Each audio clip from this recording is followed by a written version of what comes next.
Bom, pessoal, estamos começando aqui mais um Fluxo Celebridades, aqui na TV Alphaville, no Alpha Channel e para nossas redes sociais. E hoje eu estou com um convidado muito especial, Vini de Paula. Tudo bem, Vini? Tudo bem, e você, Edson, como é que tá? Tudo bem, graças a Deus. Um prazer receber você aqui. Quero dizer que eu tenho uma admiração muito grande pelo seu pai. E por você também. Muito obrigado. Tá bom? Fico muito feliz, eu agradeço pelo convite. Fiquei muito honrado quando meu pai comentou, falou meio por cima. A gente pôde se falar rapidinho ali também, né? E fiquei bem feliz de poder estar aqui hoje, batendo um papo com você. Legal, Vini, legal.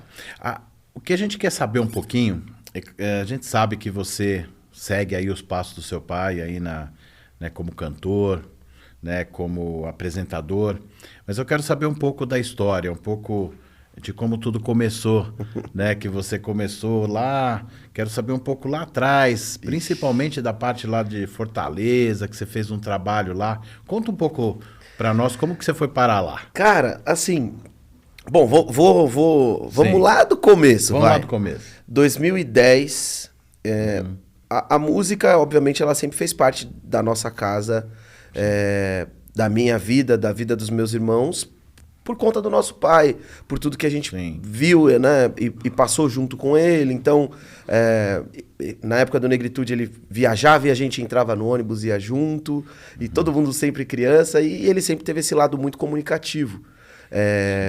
Que sempre admirou todo mundo, a forma dele se expressar, seja cantando, seja falando, fazendo alguma coisa ali, uma publicidade ou outra, sempre foi muito bom, né? E eu também sempre gostei muito, assim, de comunicação. E aí, em 2010, ele reúne a gente ali, 2005, na verdade, a gente gravou um DVD aqui em Carapicuíba, junto com ele, que era o DVD Netinho de Paula em Concert, na carreira solo. Legal. E ele apresenta a gente nesse DVD, chamando todos os filhos ali como os de Paula. Então eram os sete filhos, indo cantar uma música que a gente gostava, ele, com vocês, os de Paula e tal, e beleza. 5 anos depois, em 2010, ali eu já tinha, acho que eu já tava com 17 anos e tal. Pô, então, os De Paulas começou com 12. Começou com 12, entendeu? Menininho. Só que a gente não trabalhava, não fazia nada. Foi só aquela apresentação e bem pontual. Legal. E em 2010, ele chama a gente pra conversar. Tá. E eu tinha uma banda na escola, chamada MBS. O Dudu tinha um grupo de pagode com os amigos dele, o Levi também. E o Dica tocava junto com o Levi. Tá. No Nossa Batucada. E aí ele vê que tá todo mundo ali meio envolvido de certa forma na música, traz a gente pra dentro da música. Pergunta se a gente tinha interesse de tornar isso profissional, né? E aí a gente, poxa, que legal e tal. E a partir dali a coisa começa a ficar séria, profissional, trabalho, né? E aí a gente começou a gravar, a tocar e tudo mais. Isso foi até 2016, mais ou menos. Então foram lançando trabalhos, viajando o Brasil, sozinho e com ele. E nesse período, eu comecei a fazer faculdade de rádio e TV. E meu pai estava apresentando na época, eu acho que ele devia estar na Rede TV, se eu não estiver enganado, ou no SBT. E eu sempre gostei de acompanhar ele, assim, tipo, quando ele ia gravar os quadros da Princesa, quando ele tava lá fazendo as gravações no programa, em estúdio, eu sempre gostei, sempre vi as duras que ele dava na galera da produção. E aí eu ficava do lado da galera da produção, falava, não, esse cara tá errado, ele não pode, não é isso, eu tô vendo o quanto tá todo mundo se esforçando e tal. E ao mesmo tempo eu vi o lado dele, eu falava, não, tudo bem, ele tem razão e tal. Então aprendi muito. E aí em 2016 a gente começou a entender um pouco mais sobre o canal de televisão que a gente tem lá em Fortaleza, que é a TV da gente. E aqui em São Paulo, né, nesse período, né, eu fazendo a faculdade, eu comecei a estudar e entender um pouco mais junto com a música também. Em 2018 em 2016 foi quando eu conheci minha esposa, a Fabi, né? No caso, a gente se conheceu em 2015, aí começamos a sair, 16 começou a namorar e tal. Ficou uma coisa séria, 2018 a gente noivou e casamos, acho que no ano seguinte, se eu não estiver enganado, né? Isso não Melhor pode... eu não esquecer, né? Não, mas a gente casou, isso que é importante. Deixa eu te fazer uma pergunta. Que você falando da TV lá em Fortaleza, Fortaleza. né? Ela é uma retransmissora. Exatamente. Né? E ela pega todo o estado? Todo o estado. Todo o estado do bacana. Ceará. Todo o estado do Ceará. Eu aqui em São Paulo, aí meu pai falou, filho, tô vendo que você tá envolvido pra caramba na música, isso é legal, já é uma Sim. coisa que você faz bem. Só que a gente precisava ter alguém lá, Claro. nosso, administrando e aprendendo a fazer, a cuidar Sim, disso claro. e tal. E você sempre gostou do lado da comunicação também, o que você acha? Eu falei, poxa, acho que é uma ótima oportunidade para aprender. Sim. Só que quando eu fui para lá, eu não fui para apresentar nenhum programa. Sim. Eu fui literalmente para fazer toda a parte administrativa, para entender como é que funcionava, para Sim. conversar com a direção e tudo mais, aprender mesmo, né? Sim. Cheguei lá e aí, acho que umas 2 ou 3 semanas depois, um dos apresentadores que estava lá ele tinha um programa lá, era matinal, Tá. segunda a sexta. Era um programa num formato revista, assim, e tal. Sim. E aí ele foi dispensado da TV. E um dos diretores, que é o Firmo, ele olhou pra mim e ele falou, você vai apresentar agora no lugar dele. Eu falei, não, você tá maluco. Nunca na minha vida um programa ao vivo. Nossa, Nunca ao vivo, de segunda a sexta. Era das 10 ao meio-dia. Eu falei, não tem condições, eu nunca fiz isso na minha vida. Não vou. Sim. Não, você vai dar tudo certo, vai que você vai dar tudo certo. Aí eu falei assim, meu, esse cara tá maluco, né? Ele, não, você tem desenvoltura e tal. Eu falei, Firmo, uma coisa é eu falar aqui com você, conversar, e ter que fazer uma reunião ou outra. Outra coisa é você me botar na frente da câmera, onde eu vou ter que desenvolver ali alguma coisa, cara. Esquece. E ao vivo ainda? Sim. Não. Vai. E foi. Me tacou lá. E aí foi natural, Foi sabe? natural. Foi uma coisa natural e foi muito gostoso, assim. Foi um período onde eu pude aprender muito. E literalmente, assim. Quanto tempo você ficou na frente Eu à frente do programa? 6 meses. Foram 6 6 meses, meses. que legal. Porque depois eu voltei para São Paulo. Tá. Bom, eu tava lá, a gente apresentando, fazendo as Desculpa, coisas. Então, eu te interrompi. imagina. Mas é que eu fiquei curioso, porque assim, 6 meses é um... É bastante bastante tempo. tempo. E o legal é que eu fiquei em Fortaleza acho que 2 anos. Sim. E nesses 2 anos eu passei por tudo, assim.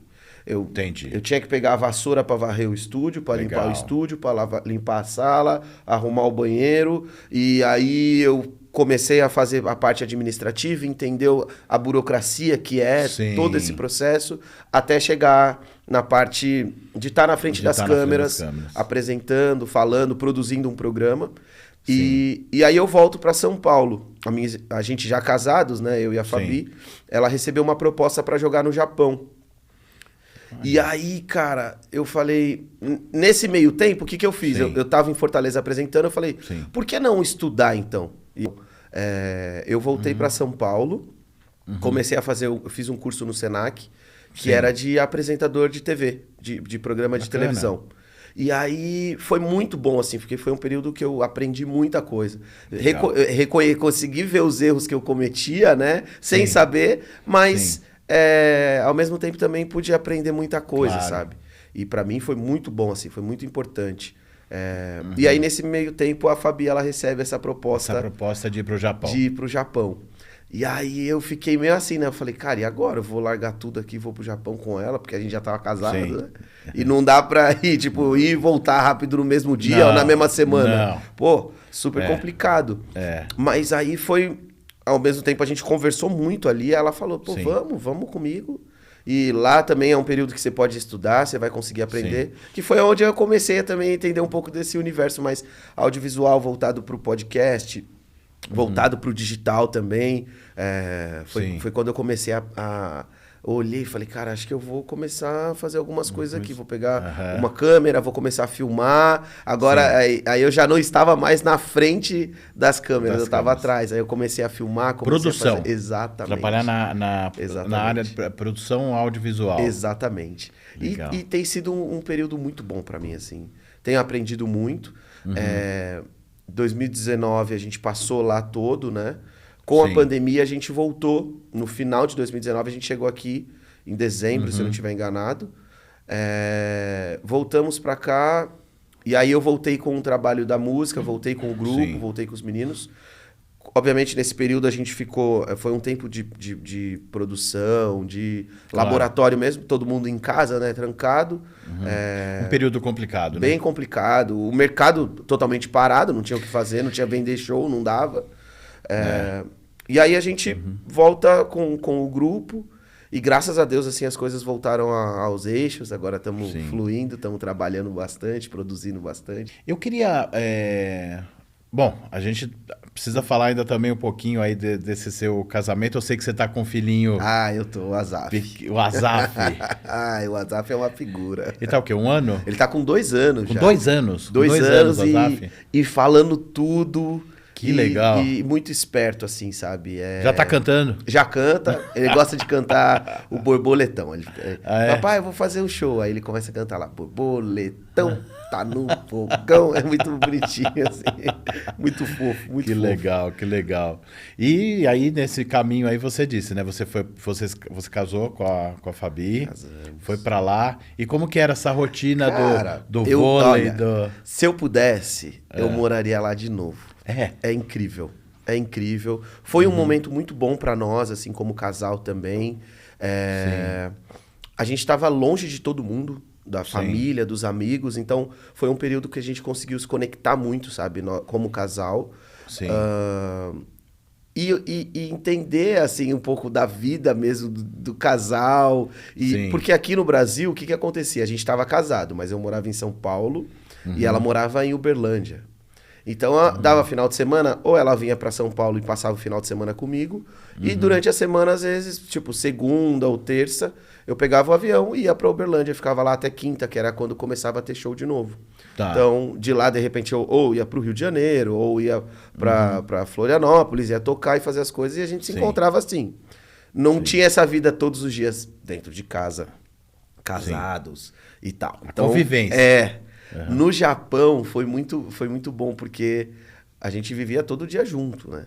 Sim. Então era assim, ela saía para trabalhar cedo, ela ia para o treino da manhã, eu ficava em casa, quando ela chegava, o pessoal do clube mandava já um pacotinho de comida pra gente, que era salmão, arroz, e assim, beleza, uma vez, 2, 3 vezes... Uma semana inteira você comendo arroz, salmão.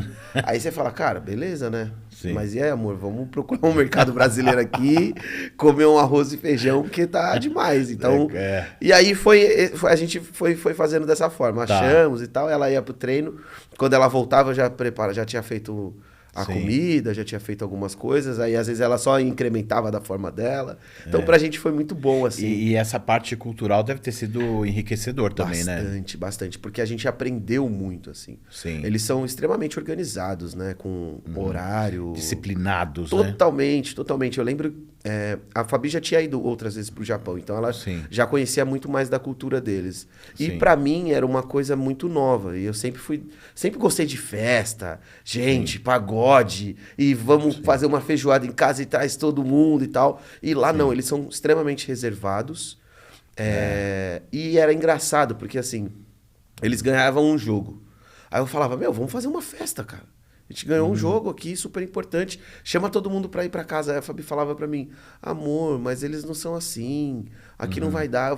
Você que não quer chamar eles e tal. Aí então vai lá e chama. Aí eu chamava. Pessoal, eu vou fazer uma festa em casa e tal, pra comemorar o jogo. Vocês querem ir? Aí e era muito simples, assim. Eles falavam, não. E beleza. E eu, tipo, tá, mas esperando o porquê do não, sabe? Sim. Mas eles falavam, não, Vini, não. Por que não? Porque não, a gente vai pra casa, vai descansar. E tá tudo bem, sabe, pra eles assim. Sim. Então, aí você aprende muito a ser como eles em alguns momentos um pouco mais frio, em outros momentos mais racional, sabe? Sim. Horário, são extremamente pontuais, não tem muito da onde... Não dá. Era assim, eu lembro que tinha um motorista... E são muito, desculpa, mas eles são muito respeitosos também, demais. Extremamente, assim, né? É o que eu falei, a gente morava na rua, na nossa rua tinha uma escola. Sim. Uma escola infantil, assim, de primária, né? Sim. E aí, eu lembro que as criancinhas, elas passavam pela rua ali, e no momento que elas estão passando na calçada sem os pais, crianças assim, de 3, 4 anos de idade, elas iam pra escola sozinhas. sem ninguém, o carro, ele literalmente ele para. Onde ele estiver, até aquela criança passar por ele, ele para.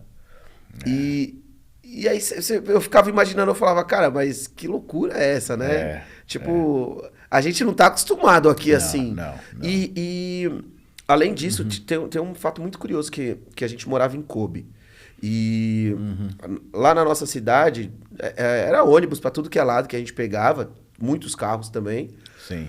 E era assim, olhava no Google Maps, então, sei lá, eu queria chegar no centro da cidade. Aparecia para mim que o ônibus ia passar às 10 horas e 13 minutos. O ônibus não passa às 10 e 12 e nem às 10 e 14. Ele passa às 10 e 13, literalmente. É incrível. E aí a gente foi entendendo com o tempo, que era o seguinte. Eu lembro que quando ficava parado, o motorista ele pegava o microfone, falava alguma coisa, e os carros abriam passagem para esse ônibus poder passar. E ele passava tranquilo e chegava no horário, no ponto, na estação, tranquilo. E aí, a gente conversando com um amigo nosso brasileiro que estava lá, e ele explicou que essa empresa de ônibus, se ela atrasa essas pessoas que estão lá dentro, ela paga o dia de trabalho deles.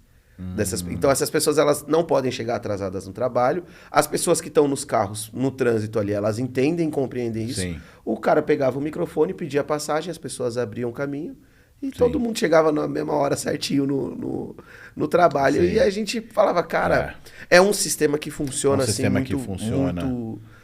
Mas por quê? É a educação, eles aprendem desde criança na escola, eles sujam, eles limpam a sala, eles fazem todo esse processo. Então, aproveitando esse gancho que você está falando aí de respeito e tudo, eu sei que recentemente você sofreu aí uma questão aqui, né, em Alphaville, né, com uma rede de supermercados.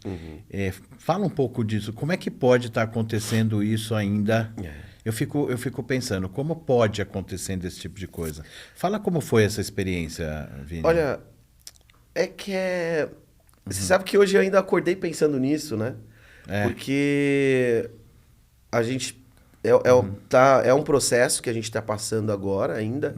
É uma situação totalmente desgostosa, desconfortável. E é engraçado porque...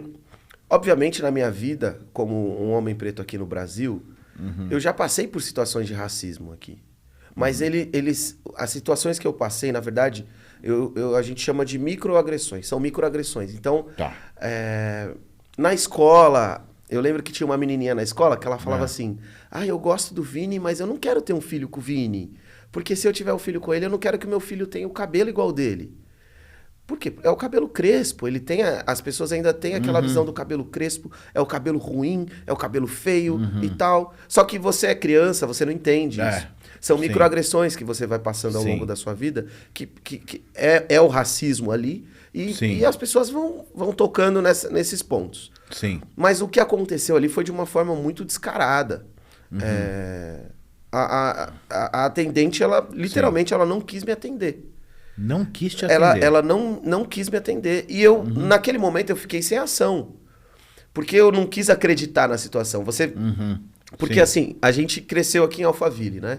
Eu, meus irmãos, eu moro aqui até hoje. Então, você, como homem preto, a gente circula nos lugares onde você não vê outras pessoas pretas também. Então, na escola que eu estudava... Não tinham outras crianças pretas. Sei lá, de repente tinha mais uma ou duas que tinham bolsa. No shopping, quando a gente vai aqui no shopping Iguatemi, você não vê outras pessoas negras consumindo ali. Porque são lojas onde é mais caro. Então, tem todo um processo. E nesse mercado foi a mesma coisa. E foi engraçado, porque eu lembro da situação, assim. É uma rede que já tem um histórico. Já aconteceram outras coisas ali. E eu, cara, era sexta-feira santa, eu tava em casa, eu falei, putz, vou subir lá no meu pai pra dar um abraço no meu avô, no meu pai que tá todo mundo lá, e eu preciso comprar um vinho. Pra não sair da rota, era o único mercado que já tinha no meio no caminho da casa do meu pai. Eu falei, vai ser aqui mesmo tendo todo esse problema, vou passar ali, compro o vinho rápido e tal. Peguei um vinho gostoso lá e tal, tô na fila, tava com uma garrafa de vinho. E aí na fila... Eu peguei e falei assim... tava cheio o mercado, que tinha muita gente comprando ovo de Páscoa. Sim. Aí eu falei, cara, eu vou entrar no preferencial, que já tem uma moça que tá pagando aqui, não tem ninguém. Tá. E fica aquela placa bem grandona, né? Escrita assim, na ausência de pessoas nessas condições, o uso é livre. E tá tudo bem. Sim, claro. Eu fui. É um caixa preferencial, não exclusivo. Sim. Tô parado na fila. A moça ensacolando as coisas dela e tal.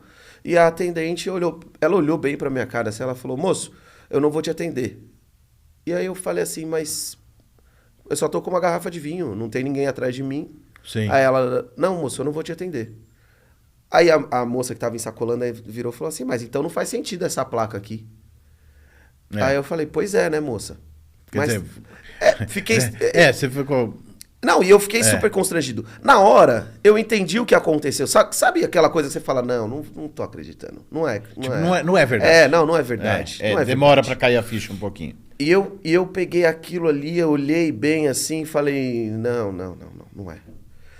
Aí eu falei, moça, é só uma garrafa de vinho. Ela olhou na memória, ela falou assim, ó, eu não vou te atender. Nossa. Aí na hora eu me tranquei. Claro. E eu senti na hora o que aconteceu ali. Sim. E a atendente, uma mulher branca, eu olhei, saí meio constrangido assim, fui para um terceiro caixa. 2 caixas depois daquele, né? E aí tinha um rapaz na frente que tava com as filhas e o carrinho cheio de ovo de Páscoa. Aí ele falou, moço, entra na minha frente aqui, só tá com a garrafa de vinho? Eu falei, tô. Ele, pô, entra na minha frente. Senão você vai ficar o dia inteiro aqui. Imagina. Eu falei, pô, obrigado. Faz nenhum sentido, Passei na frente dele. Na hora que eu passei na frente, ele falou, por que você não vai no preferencial? Tá vazio. Aí eu olhei... Aí eu falei, pois é, mas ela falou que não vai me atender. Aí ele, ué, não vai te atender? Mas por que não vai te atender? Eu falei, ela falou que não vai me atender. Eu sei bem o porquê, mas eu não vou causar nenhum tipo de problema. Ela não quer me atender. Aí ele ficou meio assim constrangido, a mulher começou, aí a outra atendente começou a passar o meu produto. Aí ela olhou, ela falou que não ia te atender, moça. Eu falei, falou. Aí ela, meu Deus, que absurdo. Ela falou. E nisso tinha um outro rapaz na fila ao lado, um rapaz branco. Ele olhou e falou assim, eu vi, foi isso mesmo. E aí, moça, vou falar o que você tá falando aí, que você tá fazendo aí, ó, é racismo. Porque agora você tá atendendo a mulher branca. Só que eu não tinha visto. Só que assim, ela começou a atender essa mulher branca uns 3, 4 minutos depois, o caixa dela vazio. Eu olhei e aí eu vi essa situação. E aí eu paguei a minha compra e voltei lá no caixa dela. Eu falei, moça, por que você não quis me atender? Aí ela, não, moço, não posso te atender. Se eu atender, eu vou tomar uma multa. Ela falou pra mim. Eu falei, moça, quem que falou isso pra você, pelo amor de Deus? Ah, não, tal. Eu falei, beleza. Fui até a parte onde fica o gerente. E falei com o pessoal lá.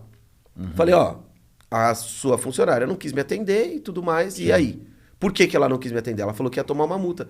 Não, mas por que aconteceu isso? Por que aconteceu isso? Eu falei, moça, eu só fui passar com um produto. Ela não quis me atender.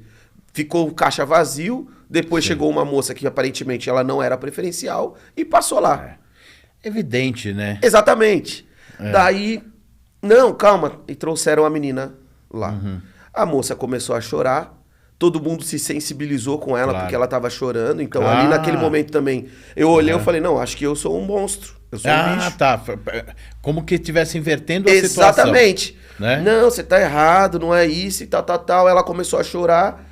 Eu fiquei ali olhando, eu falei, o certo, na verdade, a gente já sabe o que aconteceu aqui, mas tá tudo certo, pessoal. Só que tudo acontece muito rápido, até você digerir, é muito difícil. E aí eu desci. Eu fui pro carro, entrei no carro, só que eu comecei a chorar muito. Claro. E chorar, eu não conseguia dirigir, não conseguia fazer nada, eu tava no estacionamento, chorei e liguei pra minha esposa. Aí eu falei pra ela, amor, aconteceu isso e tal. E ela falou, amor, fica calmo, para de chorar, você precisa resolver. Eu falei, não, eu preciso resolver, é verdade, eu preciso resolver. Desliguei o telefone com ela e subi de novo. Eu falei assim, olha... Porque não pode passar. Não pode. Não pode deixar passar. E aí entra um ponto que é o que a gente aprendeu com meu pai a vida inteira. Isso é muito maior do que a gente. Exato. Eu cresci numa condição muito diferente dos meninos negros do Brasil. Que é morando num bairro como é Alphaville, um bairro seguro, morando numa casa boa, tendo pessoas que trabalhavam dentro da minha casa. Eu cresci numa condição extremamente diferente da grande maioria dos meninos negros. Então, E sem ter problema financeiro. Então, assim, as contas de casa sempre Sim. pagas. Hoje as minhas contas continuam todas pagas, sabe? E aí, naquele momento, quando ela falou pra mim que eu tinha que resolver, foi exatamente o que passou na minha cabeça. Eu falei, isso é maior do que eu não posso ir pra casa só chorar Não e ficar pode. triste. Não. Então, beleza. Subi. Falei com eles. Falei assim, olha, eu quero falar com quem é responsável da loja. Quem que é? Ah, não, o senhor fulano de tal vai vir aqui e tal. Aí ele chegou lá um senhor todo despreparado. Todo despreparado, tremendo.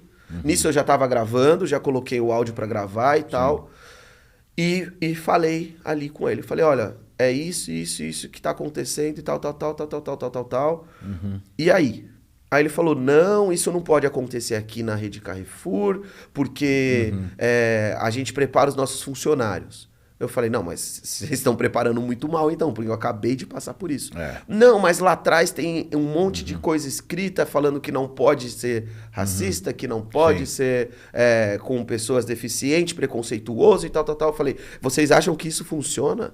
Você colocar um monte de adesivo lá e você acha que a pessoa vai aprender? Porque se vocês acham, a maior prova tá aí. Tá aí que não funciona. Exatamente. Ah, não, e tal, tudo mais, enfim. Saí de lá, fui pra casa, publiquei nas redes sociais. Sim. Cheguei em casa chorando, cheguei lá no meu pai chorando. Meu pai tava chegando em casa.